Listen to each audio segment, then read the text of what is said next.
Hello, BookTube. Well, it happened again. I was cuddling with Frida, and I was writing, and I was reading, and I was Skyping with people, I was texting, and completely forgot that I had a mail haul, that I had a bunch of mail packages. And I tell you the truth, kind of got accustomed to doing these very, very late night things. It's kind of strange. Usually the only people that I talk to this late at night are if I'm Skyping someone in a different time zone. But I've got a pile of packages here. I thought we'd go through them, see if there's anything interesting. Let's see what we have here. I keep forgetting to leave the link down below to Open Letters Review, the new incarnation of Open Letters Monthly, where I write a new review almost every day, and it's a nice, snazzy, pretty site, and I think you should all make it a bookmark and take a look at it. And especially the reason I say it in this context is because I am almost certainly going to review all of the books, whatever it is that we encounter here. And I have a lot of venues. I'm very happy about that. I love dealing with editors. I love reaching many, many audiences. I would like to reach at least 2 more audiences in the year 2018. I'd like to add 2 more regular gigs to my roster. Because apparently I don't like having any free time at all. But in addition to all of those venues, I also have Open Letters Review, which is my own house. So I don't have to ask permission. I don't have to run a pitch by anybody. And it's a really good masthead. Half the names are booktubers. And it's good company and it's a good venue. So I'm going to hope that I review every one of the books that we see here today, and a lot of those reviews will appear on Open Letters Review. They might be a week, or even 2 weeks, or 3 weeks, or a month after you see them on this channel. But if you want to know, I've had some people email and text me and say, well, it's only so much you can tell from reading cover copy. I'd love to know what you think about some of these things. Well, that's where you're going to see it, more than likely. But anyway, let's see here. Okay, oh great. Okay, the first one is The Secret Habit of Sorrow by Victoria Pearson. How is that for a cover? And there's a vibe that comes off this thing. Well, let me see if it comes through let's see. Well, here's the back cover copy. This comes out in July, so you have a long way to go before you see it. There's a pitch-perfect blend of linguistic dexterity, emotional wisdom, and wry observation in The Secret Habit of Sorrow. The characters in these stories feel like people you know, their struggles real. Victoria Peterson's prose has a Dennis Johnson reflected through Raymond Carver vibe. Along with the emotional depth and density of Elena Ferrante. Now, believe it or not, I read all of that and kept wanting to read the book. Because a Dennis Johnson I kind of sort of like, but Raymond Carver and Elsa Ferrante, oh my God. Whether it be the ties between women and their own and each other's infants, the struggles of parenthood, or the trials that come with excessive drinking and drug abuse, Patterson has an amazing ability to convey relationships and how our bonds can both save and destroy us. And her previous collection of stories was called Drift. And this, I don't know, something about it it strikes me as well worth the time to read. It's July, so I probably won't get to it until at least May or June. But I like the cut of its jib. So Raymond Carver notwithstanding. So let's see the next one. This is from W.W. Norton, a publisher I absolutely love. Oh, fantastic. Okay, great. This is by Kurt Stager. This is Still Waters. It is a book about lakes. Their natural history, their nature, their inhabitants. Let's see here. Lakes are changing rapidly today, not because we are separate from nature, but because we are so connected with it. But while many of our effects on the natural world are new, from climate change to nuclear fallout, our connections to it are ancient, as core samples from lake beds reveal. In Still Waters, the author introduces us to the secret worlds hidden within lakes as he travels from the Adirondack wilderness to the wilds of Siberia, from Massachusetts to the Middle East. For him, lakes are both mirrors and windows into history, culture, and our primal connections to all life. And I really like the sound of that. I myself love lakes. I love them. I love to walk around them. I love to swim in them. Because they don't have sharks, most of them. I could tell you tales. Oh my God, about some lakes that do. And I could tell you tales about some lakes that have things almost as bad as sharks. But you find a nice cold lake somewhere in the aforementioned Adirondacks or in Massachusetts, it's wonderful swimming. It's worry-free swimming. But I don't think I've ever read a book on lakes. I've read those old Time, Life, Nature hardcovers. One of those was on the life of lakes and marshes, and I read that. I probably have it here somewhere. But a whole new book about lakes, I don't think I've ever read. So this is just fascinating. It comes out in May, and I can't wait to get to it. I'm hoping that I can review this for one of those venues that I was mentioning, because the one advantage that all of my other venues have over Open Letters Review is the size of the audience. We're working on it. We're working on it. I feel certain that in 2 or 3 years, Open Letters Review's audience will be very healthy, nice and healthy. But we're not there yet. And when you've got a book that you really believe in, like, for instance, this could be a dud, of course, I could hate it. But if I end up loving it, if I end up thinking it's a classic of modern nature writing, I'm going to want to cry it from the rooftops. And when that happens, you really want to reach the biggest audience possible. I guess in my world that would be the Washington Post. But I don't know. The Post has so crammed with people jockeying to get in that you get into this big system. I love it. I love the people there, but I have become kind of accustomed to smaller venues. Not tiny, but smaller. But we'll see. We'll see. Those are the kinds of variables that go through my head when I'm opening packages like this. And you'll notice, I'm sure you've noticed on these late night videos, that my ability to seamlessly read cover copy has deteriorated a bit by 3:30 in the morning. I'm sorry about that. If we keep doing these, I'll get better at it. But it's right around this time of night that I'm fixing to pack things in completely and act just like the rest of you did 10 hours ago. Where I go, where I start to turn into a blob and go unconscious. Except I'm fighting it the whole time, because who wants to be unconscious? But anyway, let's see what we have here. Oh, okay. I think we saw this already on this channel. But then again, how could we have? This is the advanced copy. That is confusing. All right, this comes out in April. You'll have to remind me. A lot of you, I've noticed in texts and messages and whatnot, that a lot of you are very up on what I've shown on this channel, and that's good. Because if you see something that you really like, I want you to have a mental note of it, or even a physical note of it. I want you to be ready for it, in case when it comes out, I don't mention it when it's new. Because these publishers all need your business. We always have a staggering variety here. I'm not opening one romance novel after another. Wouldn't that be great? But I'm not. So we're seeing something here in every mail haul for every person, and that's good. So this is called World of Empires: The Russian Voyage of the Frigate Pallada, and it is by. Oh, you've got to be kidding me! Oh God.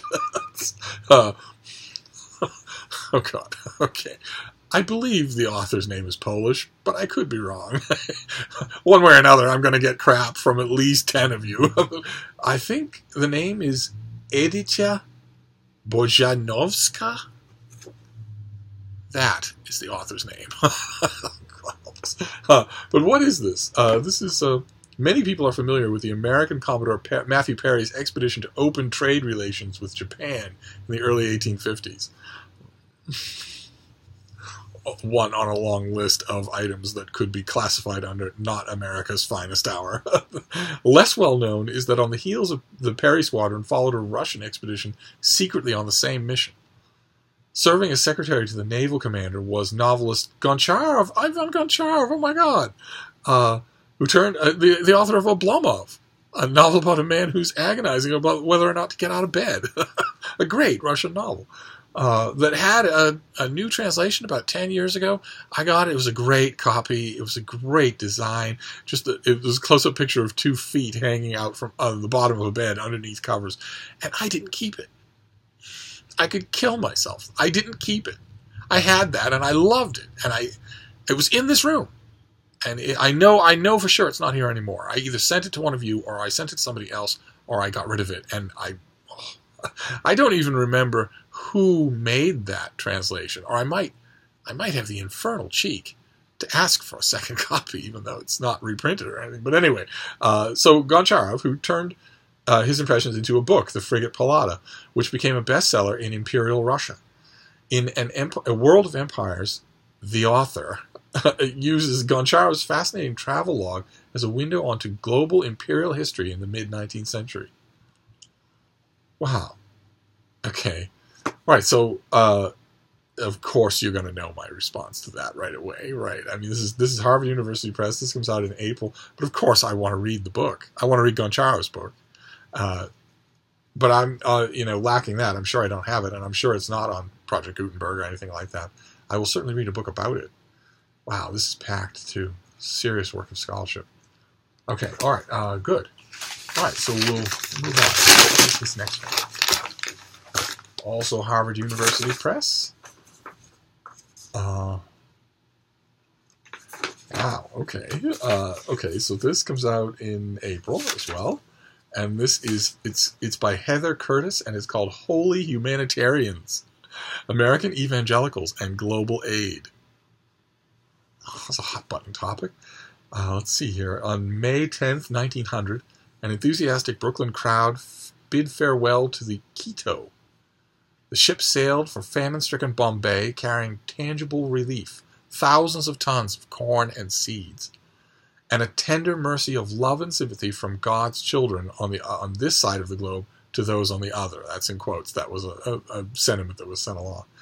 The Quito may never have gotten underway without support from the era's most influential religious paper, the Christian Herald, which urged its American readers to alleviate poverty and suffering abroad and at home. In Holy Humanitarians, the author argues that evangelical media campaigns transformed how Americans responded to domestic crises and foreign disasters during a pivotal period in the nation. Okay. Yes, the Christian call for charity and for mercy, even at a great distance with people you're never going to meet. I wonder how the author will handle that. Who is the author when she's at home? She's an associate professor of religion at Tufts. Okay, it's a great subject. It's a great subject. So let's see how she does. Fantastic. All right, 2 works of scholarly history from Harvard. All right, in heaven. All right, what's next here? All right, okay. We go from scholarly history to something else. Our next book is a Thrilla. It comes out in May. It's by Peter Kirsanov, and it is Second Strike. By the author of Target Omega, and if I remember correctly, didn't we see Target Omega on this channel? So is that how old this channel is now? Well, in 1 month, it's 2 years old. So it makes sense. We're starting to see the second books in series of stuff that we've looked at. That's so much fun. Let's see here. Sharp and timely, Second Strike unfolds in the current day where the United States is experiencing an unprecedented level of instability. Faith in government is declining, and Russia is no longer willing to sit quietly and allow the U.S. to remain the world's only superpower. Special Operator Michael Garin, the former leader of an elite military special operations unit, helped thwart a cataclysmic electromagnetic pulse, or EMP, attack against the United States. But within mere weeks of saving his fellow Americans from disaster, he discovers that Russia has triggered an ingenious and even more catastrophic backup plan. Garin's efforts to warn the administration of the new attack, however, fall on deaf ears. No one believes that the Russians would initiate another strike of such magnitude so soon. This book summary is tempting, Steve. I'm not going to fall for it. It's too late at night for a stem-winding rant about current U.S. politics, and Russian influence. So it sounds like, if I remember correctly, Michael Garron was in Target Omega. And that EMP pulse thing sounds very familiar. That was the plot of Target Omega, if I remember correctly. So now I want the first one. I know that I don't have Target Omega here. So now I want that one, so I can blaze my way through it and then read this one. Okay, so I will contact the publicist and find out what can be done. Find out if something can be done for Steve. Let's see here. Where are we going to put all these bounties? All right, we're moving on. Oh, I didn't mention this mail haul ends not just with one box, but with two boxes, and not just with two boxes. One of them is an ordinary box, and the other one is gigantic, like it has a piece of furniture in it. So who knows what kind of squeals you should prepare yourself for at 3:30 in the morning. Let's see. What is this next one? It's nice and big. Oh. This comes out in late February. Oh my. Oh my. Oh. This is by Georg Rupke, and it is called Pantheon, A New History of Roman Religion. That, of course, if you've ever been to Rome, you look up at the ceiling of the Pantheon, which has a big hole in the middle. Rain can come through it. It's a perfectly constructed building so that it has a hole in the middle of the ceiling. And the dust jacket duplicates the hole. Isn't that incredible? Oh, my. This is a history of Roman religion. Let's read a little, shall we? This is a comprehensive and strikingly original narrative history of ancient Roman and Mediterranean religion over more than a millennium. From the late Bronze Age through the Roman imperial period and up to the full-fledged Christianization. While focused primarily on the city of Rome, Pantheon fully integrates the many religious traditions found in the Mediterranean world, including Judaism and Christianity. This generously illustrated book is also distinguished by its unique emphasis on lived religion, a perspective that stresses how individuals' experience and practices transform religion into something different from its original form. Okay. And when... now I want to know. This is translated by David Richardson. And when did this originally come out? That's what I want to know now. It's like 2016? That wasn't that long ago. Wow. Oh my. Okay. All right. Very good. All right. Now we go to the boxes. What are we doing for time here? It's late. It's late. Let's see. What is this next one? It's from Oxford. Oh my God. It's more Roman history. Okay, this apparently came out in late January. It's by John Pemble, and it's called The Rome We Have Lost. Okay, fantastic. For a millennium, Rome was indisputably regarded as cultural, intellectual, and political center of Western civilization. Since 1870, however, Rome's influence over Europe and the rest of the world has dwindled considerably.